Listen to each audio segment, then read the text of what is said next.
Alright, mega love shout out. Nandito pa rin tayo kay Attorney Enzo. Mag-isa pa tayo. Yung maiksi lang din. Ito, panoorin ang komprehensibong paliwanag tungkol sa quorum sa seto. Quorum, pakiliwanag nga, Attorney. Mukhang hindi naintindihan ni Attorney Marcoleta at saka ni Ligarda. At saka ni Alan Peter na rin. Paki-explain, Attorney, ang quorum. Wala nang maraming paligoy-ligoy pa. Diretso sa punto na. Maiksi lang ang komentaryo, pero diretso sa punto. Maraming kuro-kuro. May tiwali, may totoo. Dito, sa puntong diretso tayo. Punto, diretso. Shout out. Alam, hindi naman magki-question sa Korte Suprema si Cayetano. Takot yan. Hindi nila questionin yan sa Korte Suprema kasi alam nilang mali nga talaga sila. Nanggugulo na lang yan. Yan ang malungkot dyan sa mga Cayetano na yan. Dyan sa mga senador na yan ng Duterte. Yan ang malungkot. Hindi na kumikilala sa rason. Mga kabunyog. Ang linaw-linaw naman ang rason eh. Ano ba kasi ang pinaliwanag doon? Ang pinaliwanag ganito mga kabunyog. Dagdagan ko pa ng paliwanag. Ang issue kasi ay quorum. May quorum ba? May quorum ba? Ito yung sabi ng regarding quorum, mga kabunyog. Regarding sa issue ng quorum, ang quorum ay kailangan kasi yung quorum sa pag-transact ng business. Para makapag-transact ng business, kailangan may quorum. Oops, narangan tayo. Again, sa mga bagong pasok. Sa mga bagong pasok dyan, baka naman, huwag kalimutan mag-like and subscribe. Maraming salamat po.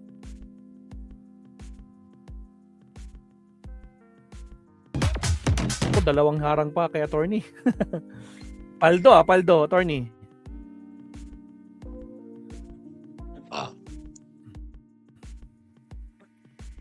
Ayan. Ito yung natin. Ito yung nakalagay sa Article 6 ng 1987 Constitution. Section 2. The Senate shall be composed of 24 senators. Section 16, paragraph 2. A majority of each house shall constitute a quorum to do business. So malinaw 24 ang senators, tama. Pero sabi sa section 16, paragraph 2, a majority of each house shall constitute a quorum to do business.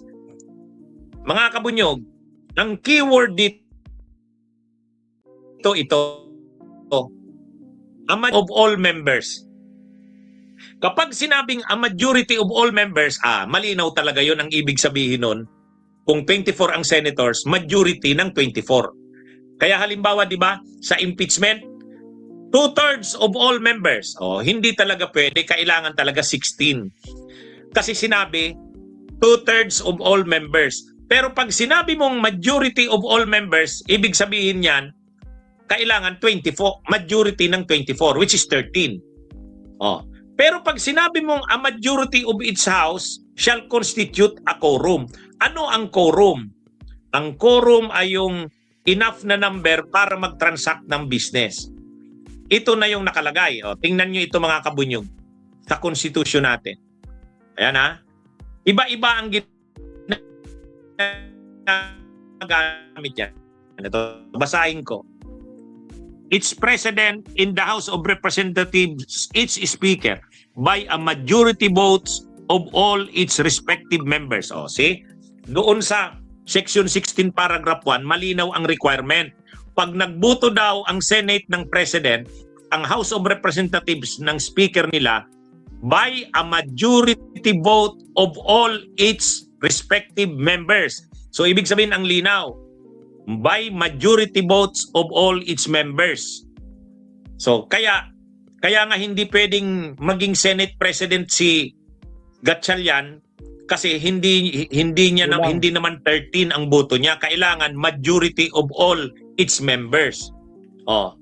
Pero pag sinabi mong sa paragraph 2, a majority of each house shall constitute a quorum.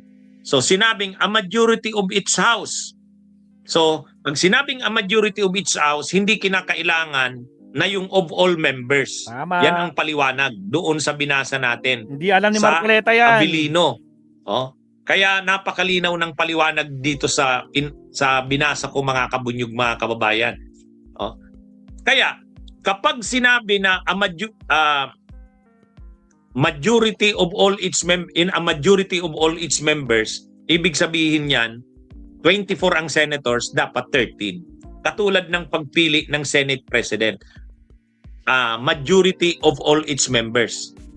Pero pag sinabi mong majority of the Senate or majority of its House, quorum lang yan. At pag sinabi mong quorum, ang definition ng quorum ay kung ilan yung nandyan na pwedeng mag-transact ng business. Ngayon, pag nagsabi kang kung ilan ang nandyan na pwedeng mag-transact ng business, hindi mo na isasama yung nasa abroad. Kasi paano mo naman maisasama yun, nasa abroad nga. Tama. O kaya, katulad niya, nakakulong. Hindi pwede yan. Kaya, yung in-example dito sa Abilino, yung Abilino case na sinasabi, 24 yung senators, pero yung isa kasi nasa abroad. So ilan lang talaga? 23. O 12 yung present, pwede na yon. Hindi 13, 12. Kasi hindi mo na ibibilang yung nasa abroad. Yan yung mga kabunyog. Yan ang ibig sabihin ng quorum. Yan yung ayaw kilalanin ni Cayetano. Anyway, bahala siya. May statement na ngayon ang IBP, ang linaw-linaw ng statement, nakakahiya kung hindi niya pa rin susundin yan. Di ba, mga kabunyog, mga kababayan? Ang linaw-linaw na. Pag sinabi mong quorum sa amin, na mga abogado, ang ibig sabihin ng quorum dyan, hindi na yan yung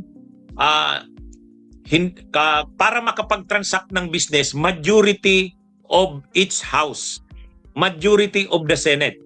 So ibig sabihin, pag quorum na majority of each house, kung ilan lang yung available na pwedeng mag-transact.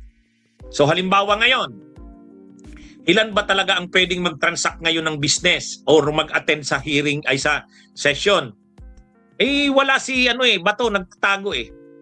Wala rin si hindi rin pwede si Jinggoy kasi nakakulong. O alangan naman magpa-attendin mo yan.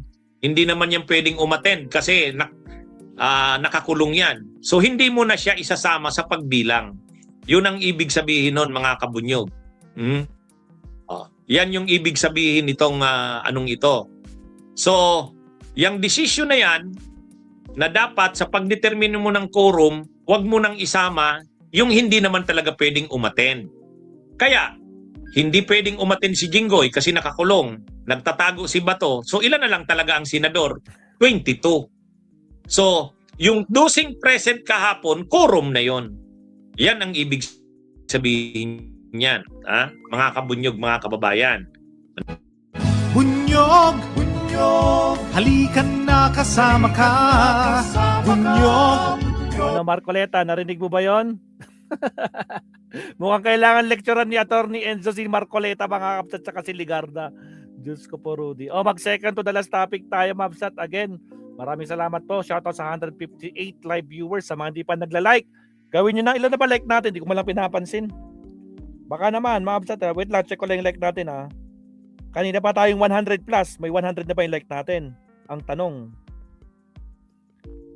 Ilan na lang yung like natin? 73 mga kakabsat. Baka naman, konti na lang, 100 na po yan. Wala pong bayad yan, Mabsat. Again, shoutout sa makasama natin. Si BMP Romy, Naomi Chin, Victoria, si Bading Crisostomo, sino pa ba? Si Marinette, sino pa ba? Elican del Carmen, si Ate D, si LD Channel, at saka sa lahat ng mga nandito, si Mark Bon Jovi, sa lahat mula pa kanina, shoutout sa inyo, Mabsat. Okay, second to the last topic tayo. Here we go.